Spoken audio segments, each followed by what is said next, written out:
Hey guys, this is Captain Fruit reporting for duty for another episode of the top and bottom 3 comics of the week. And this time it is for June 21st of 2022.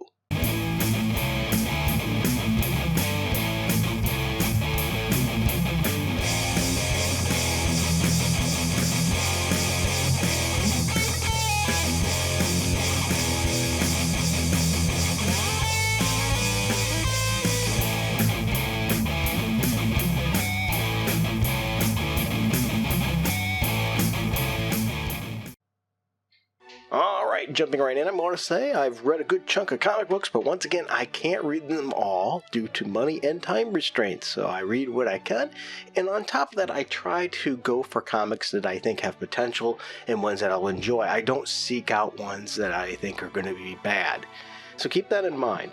And with that said, I'm going to start with the top books. So my number 3 would be Moon Knight number 12. I gave it a 7.8 out of 10. I thought the art was pretty good. It sort of fits this book. The story continues to be good as well, and it was the ending of the arc of this particular story and had a pretty interesting ending. It's a lot different than I expected. It's a pretty nice change of pace. I've really been enjoying this direction with Moon Knight, and I'm wondering how the next issue is going to be starting a new story arc and how that's going to be. And it's going to be something I'm going to want to continue reading. Alright, the number 2. This one I've been enjoying, and that's Maestro World War M. I've been enjoying all the Maestro series.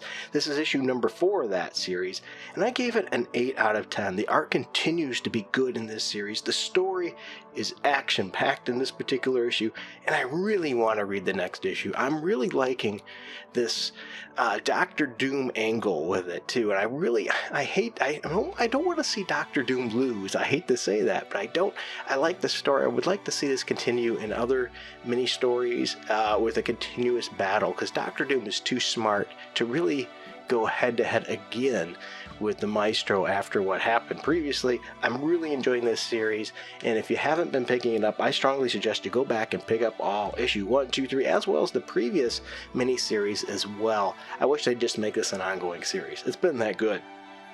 Alright, my number 1. Yeah, my number 1. Now, I don't like this writer at all.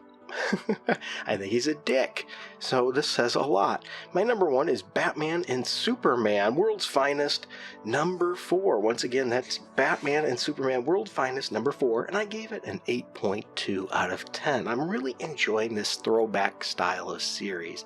I don't believe it's in main continuity in any way, but it's a fun read. The art's been good, the story has been fun, and this issue had a lot of action. I don't think you can go wrong. I think this was a fun issue that you would enjoy. Alright, now that we've got the top, we're going to go to the bottom. Before we go to the bottom, I just want to take a moment to thank these people right here. Without these people, these videos would not be possible. Thank you so much with your Patreon and Subscribe Star support. Also, if you want to help, you can subscribe too, where you'll get special videos as well as background music or music you could use for ringtones or anything you want. Right, by joining for as little as $1 a month. Thank you so much to these people. Also, there's a one-time donation there as well as merch down in the info bar below. So thank you again. These people are amazing. Alright, so starting at the bottom, the number 3 at the bottom I gave to Black Adam number 1. This is a mini-series, and it was a little disappointing of a start for me. I gave it a 7.1 out of 10. It wasn't terrible, but I was expecting more. The art's pretty good. The story's okay, but where the killing blow on this issue, what held it back in my opinion, is the dialogue. It just seems like some of these writers are trying to be hip and cool and they don't really understand. It just doesn't work. The dialogue failed pretty hard on this one, and that's my opinion anyway. Maybe you like it. Alright, the next one, the number 2 of the bottom, was Nightwing number 3, where I gave Nightwing number 3 a 7 out of 10. It's story building, some more still, towards the ultimate goal of this new villain, if you will. And he fights Blockbuster in this issue. It was pretty cool. I can't really say it was much of a fight. It was sort of a discussion with a couple little throwing involved. We'll say that. Not really a slam fist fight there. It had decent art. The series has continued to have decent art, but not great art. And, well, it just really wasn't anything special. The issue is just, okay. Once again, you can tell politics are bleeding through in this series, and it sort of fits with this one though, so I don't mind as much. Alright, my number one, which is usually the big one to avoid, and this one, it had some misses in it, but I've seen a lot of people talking about it online already, and I slightly disagree with them on some points, and I'll discuss that why. My last one, my number one of the bad ones, is Dark Crisis Young Justice number one. I'm a big Tim Drake fan, so I like these kind of. Impulse has always been okay, Superboy okay, but Dark Crisis Young Justice number one, I gave a 6.9 out of 10. The art's actually pretty good in this one, but the story is underwhelming. We have Impulse, Superboy, and Tim Drake Robin disappearing and sort of going maybe into a different timeline or a different universe. We haven't really had it specified yet. Cassie's trying to figure out what's going wrong. But the thing is she goes to other heroes, and it seems like nobody cares enough to look into these guys.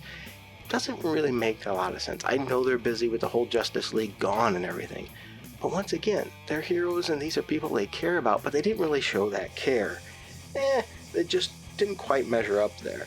It does have, and here's the thing, there is some cheesy dialogue in this, and I see people online, like Twitter for example, making fun of, poking a little bit at the cheesy dialogue on certain panels.